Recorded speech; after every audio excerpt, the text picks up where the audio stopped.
We're not bashing African people, but we are trying to be as factual as we can be.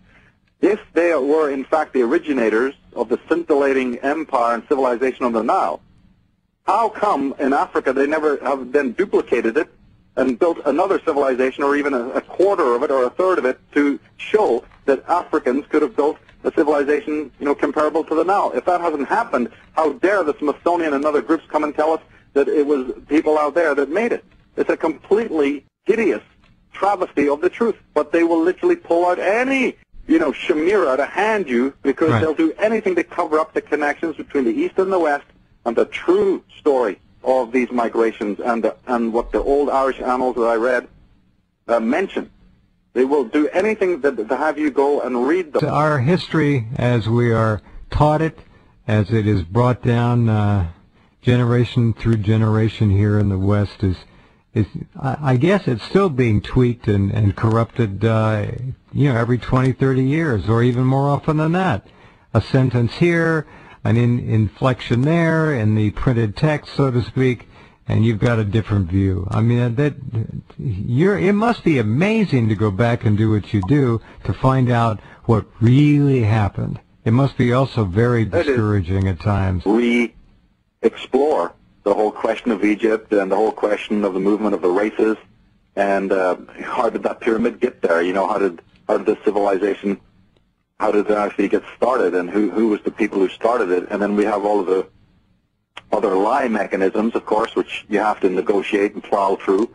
There's a whole cult since the 1970s, funded by the United Nations, of the Afrocentrists, who tried to convince the world, and have done a pretty good job doing that, of that, it was the Africans who created the Nile civilizations, and there's no real hard evidence for that, but yet that was picked up by the media and by the Smithsonian and the National Geographic and all of these other orgs, which are highly suspect, and they push this for all they're worth, and it's not sustainable.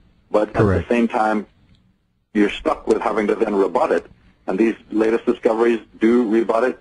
Even the discoveries of Sigmund Freud at the turn of the century rebutted it.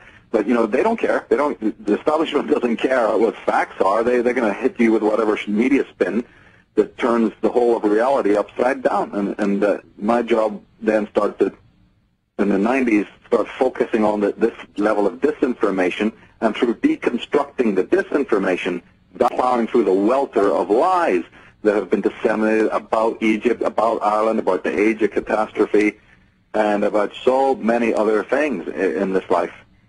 What we commonly know and understand about Giza and Egypt and Egyptian civilization is, I hate to use the term, but it's essentially a lie. What other word would you use? It's a lie, and there are people promulgating this lie who know damn well that it's not true. But they've got money, they've got ego invested, it's a big tourism industry, and we don't want to slight the black races of Africa, but unfortunately, the DNA is not to be argued with. He's not of African heritage. It's clear he's of European ancestry, and it's clear that this man is Northern European. Most people would think, well, we'll see another Barack Obama or something like that. No. And Obama trying to claim ancient Egyptian heritage amuses me to no end. I forget which pharaoh he claims to look exactly like, but it all gets to be out of hand. Yeah, he was claiming to look like Amenhotep IV, who's known as Akhenaten. That's considered to be, that's Tutankhamun's father. So, that could change, but the consensus is that Akhenaten was Tutankhamun's father, and Nefertiti was the mother of Tutankhamun. There's other scholars, of course, have different takes on this, but that is the general idea until new evidence comes forth to change that.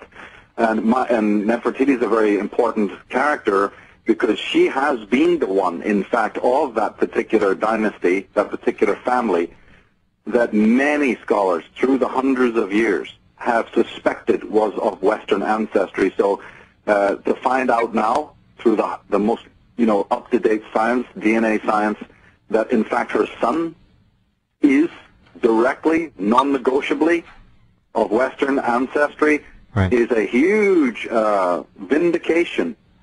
The gods Ra, the god Osiris, the god Horus, all are later descendants of Nordic and British or Irish, if you're using the pure sense. I don't just mean Ireland when I say Ireland. I mean the Druids, the Arya, the Sure. high Arya who had colleges throughout the world. Well, those colleges, as the Irish annals and the ancient legends of Ireland confirm, were all over the world, right down into Egypt.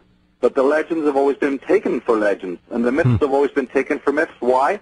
Because those are talismanic words. You put the word legend on something and people dismiss it. This is much more deep than just finding cocaine in the tombs of the mummies, or pictures of elephants in South America and parrot feathers in Egypt and all of this other stuff that's come up anecdotally over the years.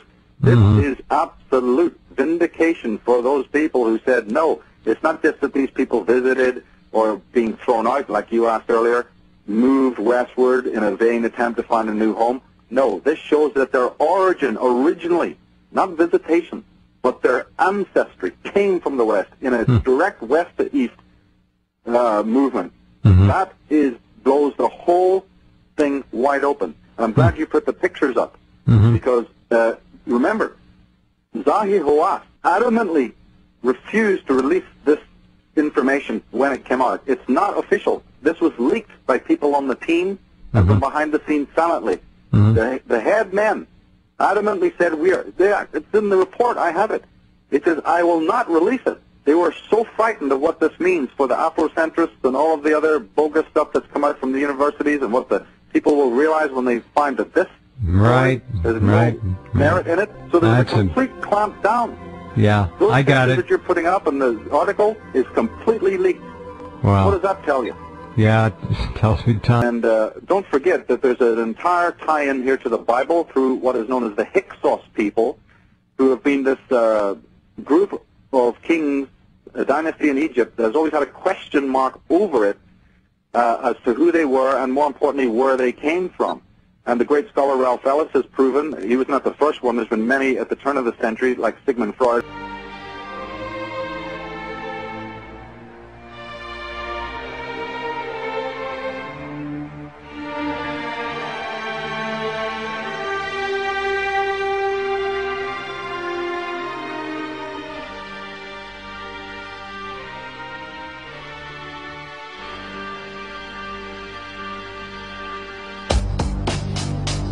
You